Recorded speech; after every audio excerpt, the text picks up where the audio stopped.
Hey everyone, you belong here. I'm here with my stalker today because she would not leave me alone, and I figured that if I put her in a video, she would stop bothering me. No, it's the opposite way around. Excuse you! She's my biggest fan. You come on my channel and you disrespect me. So today, I'm gonna tell you and this one how not to kitchen, because I have really bad experiences with kitchens. One of them I witnessed. She witnesses many of them. The perks of being my friend. You get to see me fail and then you feel better about yourself. Step 1, be on FaceTime with 2 of your friends from a long distance place like New Jersey. Not specific at all. Step 2, try to balance your phone so that you can make food and FaceTime with them. Step 3, make sure you're trying to balance it on a stove where there's a gap between the stove and the wall. Step 4, drop it behind the stove on accident. Step 5, you're still on FaceTime with your friend while you spend 30 minutes trying to get your phone out from beneath the stove, and you end up having to use tongs with tape around them to get your phone out. And you're buttery because there's butter on the counter, and you have a bruise on your hip. Totally not specific. That's the most generic kitchen scenario I've ever heard. It happens to everyone, right? Oh, Gabbi, tell them. That was a wonderful story. So I was sleeping over at Garrett's house, and late at night we decided why not make macaroni and also chicken nuggets. So I think we were waiting for the water to boil, but my attention was elsewhere until I heard Garrett dancing because we had music on. So I turned around and she was jumping up and down shaking the box of macaroni when it was open. So, like around the 5th or 6th jump, macaroni spilled everywhere. And the only thing I could say was, Garen, why? It was my jam. Oh, yeah, we didn't have a lot of macaroni afterwards. Oh, and then,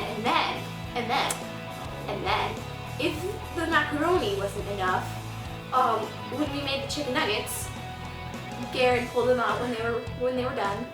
As you And do. instead of putting them on the stove to cool down, she decided to place them on the countertop on top of a piece of plastic wrap and her phone with a plastic case. It was melted. And yeah, the plastic wrap was melted against it too, and I was freaking out. I was like, why would you do that? There's an open stove place where you could put it. And she forgot to turn the oven off too. I didn't do that for her. Were my parents in the other room too? Yeah, they were. I do this thing a lot where I make tea, but I put the water in the kettle and I press the on button like one does, and I wait for it to, you have to wait for it to boil, and a lot of times my mind wanders and then it'll be like 30 minutes later and I'll walk in there and the tea is still boiling and like all of it has evaporated. So next time you're in the kitchen, use my awful experiences at being a failure to help you actually do nice things. Like maybe you can make macaroni that's actually a full box of macaroni. Seems like it'd be easy, but it's not. Maybe you can make a plate of chicken nuggets without burning or melting something. Especially something important like your phone. Yeah. Okay, so you've heard all about my awfulness. Now it's time to hear about my friend's awfulness. Yay! Alright, so one of my kitchen experiences is when I was making chicken nuggets also in the toaster oven. And so, like a normal person, I put an oven mitt on so I wouldn't burn my hand when getting the tray out. But the oven mitt was too big for my little hand, so when I went in, it slipped off and hit the little bar thing that heats up, and it caught on fire. So, leaving the chicken nuggets in to burn, I pulled my hand out with the oven mitt on, held it up in the air and screamed, "It's on fire! It's on fire! What do I do?" And my mom was like, "Put it in the sink! Put it in the sink!" And I just stood there with my hand on fire. Were the chicken nuggets okay though? I don't remember How I don't dare remember if they you. made it or not. They probably did. Another one, I was making popcorn. Oh gosh. And we have these measuring cups that we put the kernels in. I used the biggest one when I should have used the second to biggest one, which is like half the size of the biggest one. So let's just say once the popcorn started popping, it wouldn't stop until the pan was completely overflowed and the popcorn was spilling into the kitchen. And my mom was like, how did you make that much popcorn? I'm like, I used the full cup. And she said, you weren't supposed to do that. I wasn't supposed to do that. Thing is I have a dog. Oh. And she's always in the kitchen.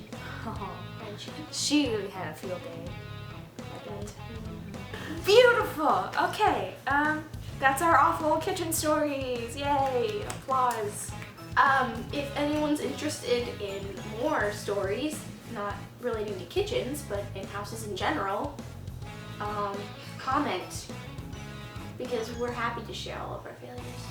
I made a vlog channel. Woo! More applause. I wish I had a soundboard, but I don't. I made a vlog channel for when I want to do things that like don't align with the channel or just have random ideas that aren't good enough for the channel or just like crappy. I'll be like, oh, I'll put it there. It's a great way to sell my new channel, but I'll put a link or things here that you can click on to go look at that. So that's cool. And I'll be there too sometimes. Sometimes. Probably a lot, honestly. Yeah. And I'll do like vlogs like with the camera, because YouTuber.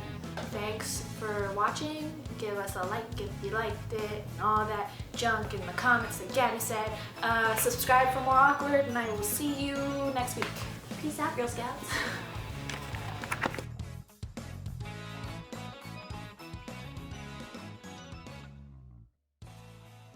You need to start. Be quiet. Sound like a pterodactyl.